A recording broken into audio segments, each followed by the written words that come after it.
Hello. Hello, Rio. Thank you. Bom dia. What? Bom dia. Okay. My name is Alain, and I want to start by talking about the Beatles. Okay, the Beatles, everyone goes crazy about the Beatles. The Beatles are always number one when you see the list of the top bands in the world. They're viewed as creative geniuses. You know, they took the world by storm, leaving the UK and coming to the US. Beatlemania was a rage. There are even knights, they're Sir Cartney and Sir Ringo Starr. People have tattoos on their body of the Beatles. They're actually like national or international holidays for the Beatles. UNESCO has a day for the Beatles. There's a Cirque du Soleil show. There's Lego toys about the Beatles. The Beatles are everywhere. A lot of people say the impact of the Beatles, not only on rock and roll, but on all of Western culture, is simply incalculable. People look at the Beatles like creative visionaries that have set the chart for the rest of music, for generations, for pop culture, for boy bands, for international trade. The Beatles are viewed as everything. My question to you, was it really creative genius, or was it actually just about great timing? And I want to talk about that today. I call that peak innovation, sort of the moment when a new idea comes and hits the cultural appetite, the individual desire, and the technological moment to take off. Because I argue that the Beatles would not have been successful if not for certain conditions, which I'll get to in a second. First, my name is Alain. I run a strategy and design consultancy. Check us out. It's called SYLVAIN.co.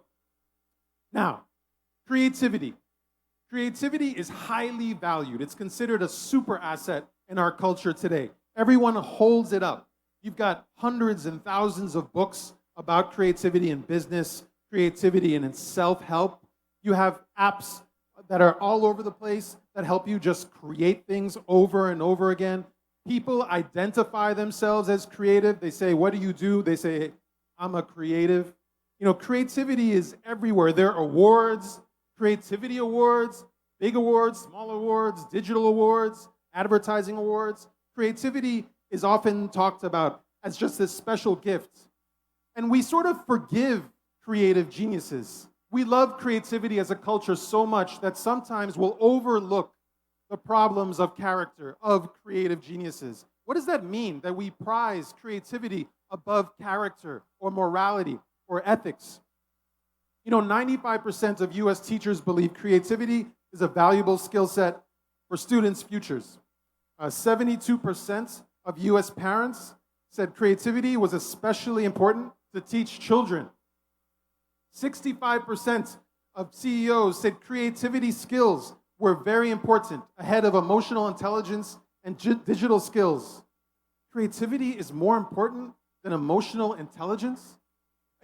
I run a creative agency. We make stuff. Creativity is very important to what we do. I believe creativity is very important, but I think as a culture, we may have overinflated the power of creativity at all costs. In the world of business, creativity comes to life in this concept that we call innovation. What do you, in Portuguese, inovação? Inovação, is that how you say it? Innovation, okay? That is sort of the idea of new products, making things that people want.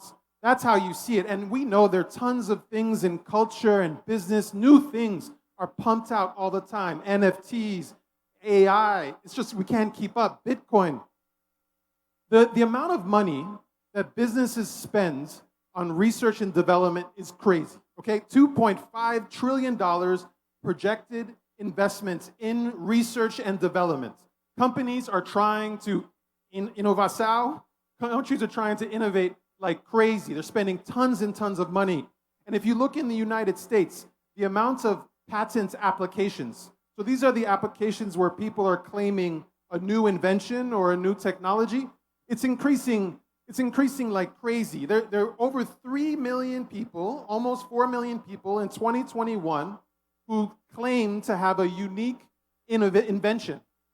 That's millions and millions of ideas. We're in a gluttonous moment of invention. If you go on LinkedIn right now and you look at people's job titles that have the word innovation in the inovação in the title, it's 457,000 people say they work in innovation. It's even big companies are talking about innovation. Disney says that the heart and soul of the company is creativity and innovation. Have we really seen a return on all this creativity? We've invested so much energy, so much love. We change our titles. We call ourselves creative. Have we, as a culture, real question, have we seen a return on this investment in creativity? And you can probably tell where I'm going. You know, you look at the iPhone and the invention of the iPhone. These minor changes over 10 years, truthfully, that product hasn't significantly changed in over 10 years. By its very nature, every innovation leads to something new, but not every new thing is an innovation. So we have to realize that we're not actually getting a return on all this creative energy. I mean, look at fashion. In the world of fashion, we're just repeating the same ideas from 20 or 30 years ago. It's a cycle. It's like that in music. It's like that in film. Look at the top movies right now. They're all old movies that came back. Okay, they're not new ideas. They're not new concepts. You know, a lot of people talk about innovation theater. Any initiative undertaken with the promise of innovation, but that doesn't create real business or societal impact. We as a culture are performing innovation. We're not actually achieving innovation, is my argument. The rate of disruptive tech and science discoveries has slowed over the decades. There's research that shows that the amount of patents and science discoveries has actually decreased in recent years. That in spite of all this creativity, in spite of this creative boom and Apple and Elon Musk and we're going to the moon, we're actually not inventing and doing nearly as much as we did in the past. And Silicon Valley is the most guilty of this concept because they claim to constantly do new stuff. They're raising money on the idea that we're first, but of the 72 unicorns, only 6 of them are profitable. It's a kind of a tragedy if you think about it. So creativity alone doesn't guarantee success. For me, it's actually about timing. Creativity is important, and we should value creativity as a society, but we should also pay attention in the actual moment. What do people want right now? What does culture need right now? 42% of startup success can be attributed to timing. Above team, above business plan, timing is the most important idea when you launch a concept. And I'll tell you why. As human beings, we are a species of timing. We live and breathe in the concept of timing. We actually, our whole biology is about timing, the circadian rhythm that sets the daily backbeat, the backbeat of every creature's life. Our heart beats according to time. Our all sorts of cycles work according to time. We are a species that needs timing. And all of these concepts that we see that are trying to be successful, but they are too soon, that's part of the prematurity thesis, the idea that some scientific discoveries have less impact because they come before their time and can't be fully understood. Think about it. Have you ever been here? This is in Tokyo, in Shibuya in Tokyo. This intersection is all about timing. These could be ants. These could be insects or birds. We as a species need time to understand our place in the world. And the same applies to creativity and innovation. How about in sports? It's like 80% timing and 20% power. Why do I need power hitting when I can clear the ropes with timing? Sports is all about timing, actually. Of course, it's about achievement. And I will point out my hero, Pelé. It was actually about timing. You know, his move, the runaround move, which is considered one of the greatest football moves ever, audaciously executed and called for immense skill, timing, judgment, and speed. The way he moved with the ball was actually more impressive than his strength, than his accuracy. It was the timing that he had. And in the other parts of culture, you think about comedy. What makes something funny? It's actually about the perfect timing of the joke. It's about the perfect pause that you wait for it. In music, you think about rhythm, the placement, which is actually the placement of sound and time. It's about timing because we as a species relate to time. Do you know this song? Can you hear it? Can you hear the song? Okay, this song was a huge deal when I grew up. And people were like, why was it so successful? And it's because there's a drum solo in this song that is fucking crazy. It builds up, it's coming, and you can't wait for the execution, and then it comes in like this. This shit was crazy, okay, in the 80s. That executed timing, and because as a species, we need to understand things relative to timing. By the way, have you ever seen this YouTube video of these guys listening to that song for the first time? They hear it and they lose their mind. It's actually really funny. You should check it out. So anyway, creativity is important. But timing, I argue, is more important than creativity. That you can't just have creativity alone. That I think creativity alone is a sort of like collective masturbation. That you need timing to take a step back, understand its place, and really invest in its value. And that takes me back to the Beatles.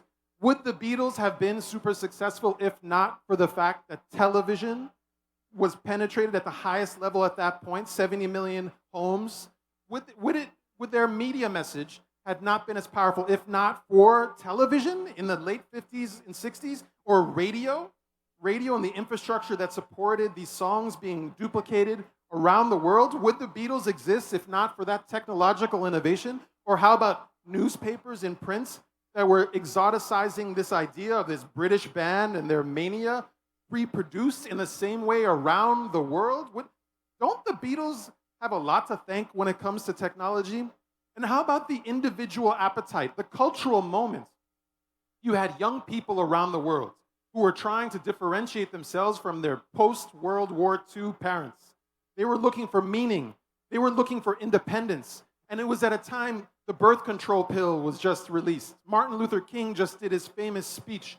They were rebellion. They were exoticism. The cultural appetite needed the Beatles more than the Beatles were a creative genius.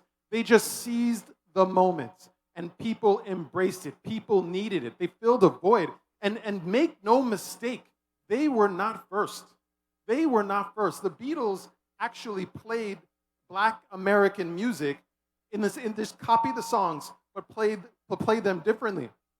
Little Richard, Chuck Berry, they just replicated that stuff. There was nothing unique in Twist and Shout when the Beatles played it. And there are tons of examples of these songs of the Beatles replicating. This is a hot take. Not everyone likes when I talk about the Beatles.